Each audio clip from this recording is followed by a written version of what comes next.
Hello बच्चों, let's see this question. Which of the following is not an electrophile? H plus, BF3, NO2 plus और CH2 जो कि double bond से bonded है। चलिए इस क्वेश्चन को सॉल्व करते हैं बच्चों। सबसे पहले तो हम ये समझते हैं कि इस क्वेश्चन को सॉल्व करने के लिए हमारे पास कौन से की कॉन्सेप्ट की जानकारी होनी ही चाहिए। तो ये जो सवाल है हमारे पास बच्चों, ये बेसिकली इलेक्ट्रोफाइल्स का सवाल है। ठीक है। अब इलेक्ट्रोफाइल क्या होते हैं? ऐसे स्पीशीज जो कि इलेक्ट्रॉन लविंग होते हैं। मैंने बहुत ही लिटरल मीनिंग आपको बताया है इसकी। देखिए, इलेक्ट्रॉन लविंग होने का मतलब ये किसी भी रिएक्शन में ऐसे स्पीशी को सीक करते हैं जो कि जिनके पास इलेक्ट्रॉन हो, जो इनको इलेक्ट्रॉन दे सके। तो ऐसे स्पीशीज जो होते हैं ना, ये बेसिकली इलेक्ट्रॉन डेफिशिएंट होते हैं। ठीक है, ऑब्वियस सी बात है, जिसके पास इलेक्ट्रॉन की डेफिशिएंसी होगी वही तो इलेक्ट्रॉन की खोज में निकलेगा। तो इलेक्ट्रॉन डेफिशिएंट स्पीशीज जो होते हैं वो हमारे पास इलेक्ट्रोफाइल्स होते हैं। अब देखिए, ये जो है ना, ये बेसिकली आपके न्यूट्रल मॉलिक्यूल्स भी हो सकते हैं और पॉजिटिवली चार्ज मॉलिक्यूल्स भी हो सकते हैं। जरूरी नहीं है कि हर पॉजिटिवली चार्ज मॉलिक्यूल एक इलेक्ट्रोफाइल हो, but positively charge molecules electrophiles हो सकते हैं और न्यूट्रल मॉलिक्यूल भी इलेक्ट्रोफाइल की तरह बिहेव कर सकते हैं। ठीक है। अब चलते हैं हम अपने ऑप्शंस की तरफ। देखिए, पहला ऑप्शन जो है H प्लस, वो तो ऑब्वियस सी बात है, हमें दिख रहा है कि वहां पे H प्लस है। तो अब अगर मान लो आप किसी रिएक्शन में H प्लस और हमने उसका OH माइनस के साथ रिएक्शन करा दिया, तो ये तो इस इलेक्ट्रॉन पेयर को एक्सेप्ट करके फटाफट वाटर बना लेगा ना इस तरह से। तो ये ठीक है, इलेक्ट्रोफाइल की तरह एक्ट करेगा। हमसे पूछा जा रहा नॉट एन इलेक्ट्रोफाइल, ये बात ध्यान में रखनी है। अगला है BF3। अब देखिए BF3 में क्या है मजे की बात, बोरोन जो है वो इलेक्ट्रॉन डेफिशिएंट सेंटर है। यहाँ पे इसके पास एक तो फ्लोरीन है, उसके पास बोरोन के पास एक वेकेंट पी ऑर्बिटल भी है, इसके पास 6 ही इलेक्ट्रॉन।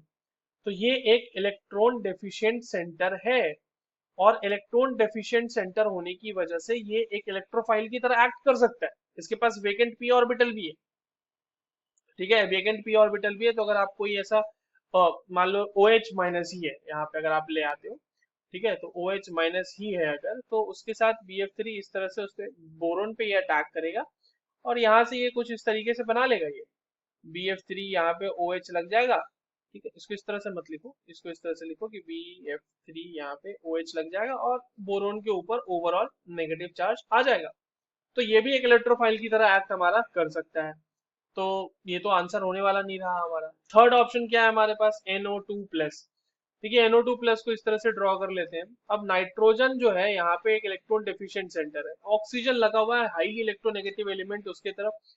फिर से ये एक इलेक्ट्रॉन डेफिशिएंट सेंटर है जिसकी वजह से ये जो होगा ससेप्टेबल होगा टू दी न्यूक्लियोफिलिक अटैक। तो ये भी एक इलेक्ट्रोफाइल की तरह एक्ट कर सकता है हमारा। तो ये भी हमारा एक इलेक्ट्रोफाइल है।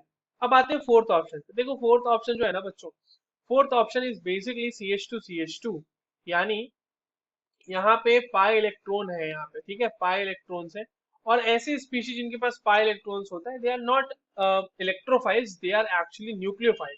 ये जो है किसी भी रिएक्शन में ऐसे सेंटर्स पे अटैक करते हैं जहां पर आप H प्लस दे सकते हैं। तो अगर मान लो इसका हम रिएक्शन ही करा दें HCl के साथ, तो सबसे पहले ये पाई बॉन्ड अटैक करेगा ये H प्लस पे। ठीक है, ये इस तरह से नेगेटिव चार्ज है ना, ये इस तरफ चला जाएगा और ये इस तरह से। तो H प्लस एक्सेप्ट करेगा ये पहले। तो ये तो न्यूक्लियोफाइल की तरह एक्ट करता है हमारा। तो ये हो जाएगा इस तरह से CH2 और यहाँ पर CH2 और इसमें से एक पे H लग जाएगा। ठीक है, और दूसरे साइड पे आपके पास इस तरह से पॉजिटिव चार्ज क्रिएट हो जाएगा। अब बाद में जाके Cl माइनस इस पे अटैक करेगा और फिर जाके ये आपके पास पूरी की पूरी रिएक्शन इस तरीके से बन जाती है। यहाँ पे H आ जाएगा और यहाँ पर Cl आ जाएगा। तो हमने देखा यहाँ पर ये एक न्यूक्लियोफाइल की तरह एक्ट कर रहा है, इलेक्ट्रोफाइल की तरह एक्ट नहीं कर रहा। तो नॉट एन इलेक्ट्रोफाइल पूछा है तो सही आंसर तो फोर्थ ही होगा। So the correct answer is option 4। I hope you understood this well. All the very best.